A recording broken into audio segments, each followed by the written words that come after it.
शादी हमर जनानी बहना जो कहिया लेगे शादी हमर जनानी बहना जो रही है यही के हवेली पैया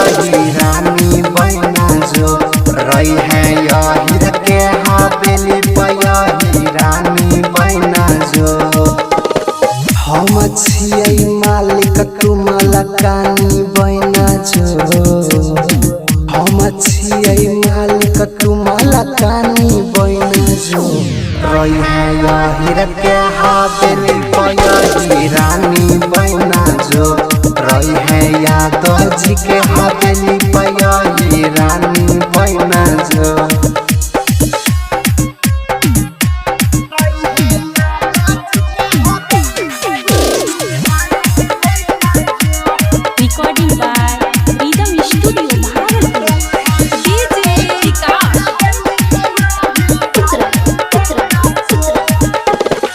दाही दूध खिलाइबौ तोरा खिलाइबौ मलाई दूध सारा दिन में छौड़ी जइबे मोटाई दाही दूध खिलाइबौ तोरा खिलाइबौ मलाई दूध सारा दिन में छौड़ी जइबे मोटाई हमारा बाप के बहुरानी बहना जो हमारा के बाप के बहुरानी बहना जो रही है यही के हवेली पैया रानी बहना जो रही है यादव जी के हवेली पैया रानी बहना जो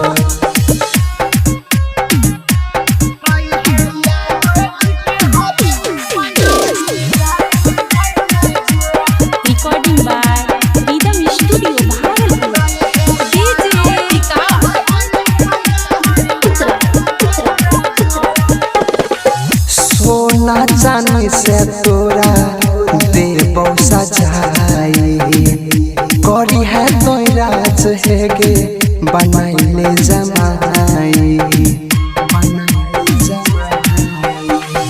हीरा मोती से तोरा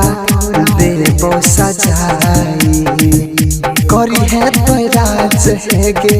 बनाइले जमाई राहुल यादव में मिला के खाना दानी बहना जो रितेश यादव में मिला के खाना दानी बहना जो रही है यही के हवेली पैया रानी बहना जो रही है यादव जी के हवेली पैया रानी बहना जो मिक्स बाय राहुल यादव।